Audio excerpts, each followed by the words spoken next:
Well, howdy doody doodies.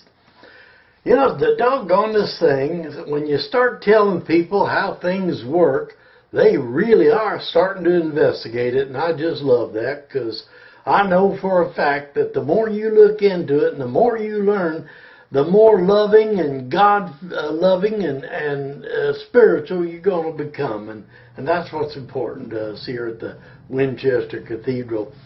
Today we're going to talk about karma. Everybody says, oh, the karma this, the karma that. Fact is, I just saw a bumper sticker yesterday that kind of tickled my fancy. It said, my karma just ran over your dogma. Well, you know, dogma and credo and all of that's what these churches go on. They get certain things that they believe, and they want everybody they meet to believe the same thing, and then they tell you if you don't believe, something dreadful is going to happen to you, and you never know what it is because it just keeps getting better and worse and bigger all the time. Well, friends, let me tell you, karma is something that means the working of the law of cause and effect.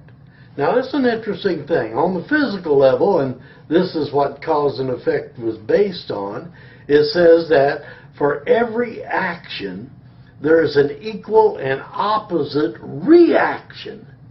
Now, that's about the truth. And they say that no energy is ever lost, and that's the truth. So, if you bounce a ball, it's going to come back. So, for every action, there's an equal and opposite reaction, depending upon the force of the action is the force of the reaction. Well, that's true on the physical level. That's karma. But it doesn't mean tit for tat on the emotional, mental, or spiritual level. Let me explain a little bit about that. When I said it's the working of the law, that means that's exactly what it is. It's the way it works. Throw something hard, comes back hard. Physical. Mental. Think a negative thought, it attracts a negative result. Think a positive thought, you get a positive result.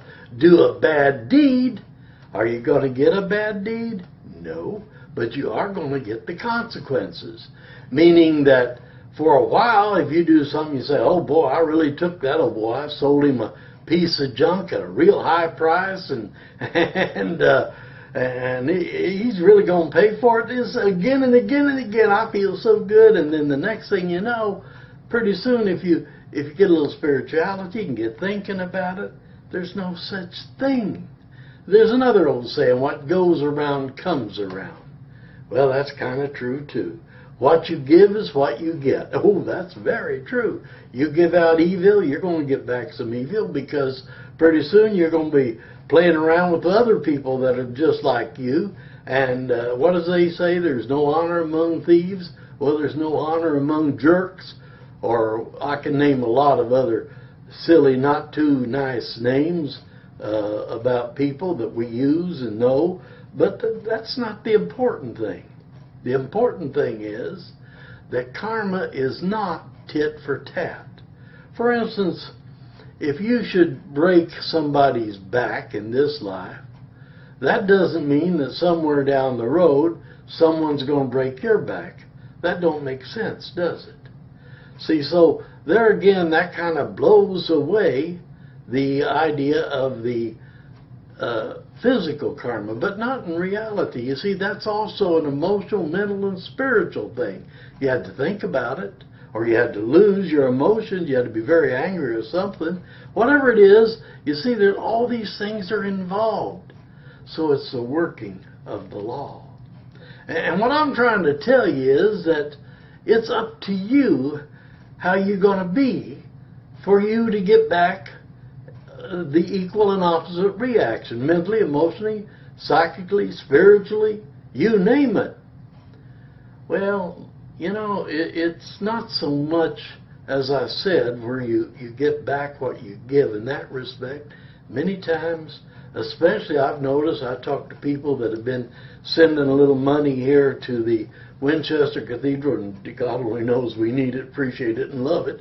But they tell me all the good things that are happening to them, things that have nothing to do with the money or or monetary things, blessings beyond a shadow. And that brings up another thing. I just talked to one of my people, this is in person yesterday, in fact, same day I saw that car. It got to laugh at that every time I think of it. And he was telling me about a business associate of his, a lady, and she's gone through a horrible, horrible time in business. And he said that he'd been sending her on not only the Winchester Cathedral, but he was telling her about the Temple of New Thought, and that it has so many different viewpoints there, the Buddhist viewpoint and the Christian viewpoint and the Bible and all the different things, but presented in a different way. We're a little humorous, we have a good time. They're a little more serious, and they make things probably into a little deeper. But she was having this horrible business thing, and he said that he mentioned to her about a thing he saw about romance on Taunt. And I think it's called A Cure for a Broken Heart, probably on the Instant Karma Repair, and there again, that's what we're talking about.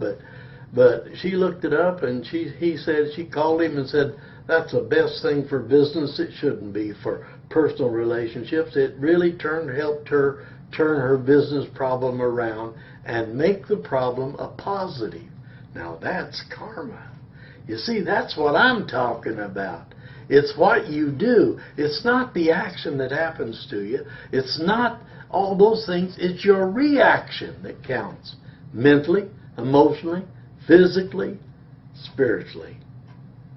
I hope you get the general idea, because we love you and we want you to enjoy what we do. And adios, amigos.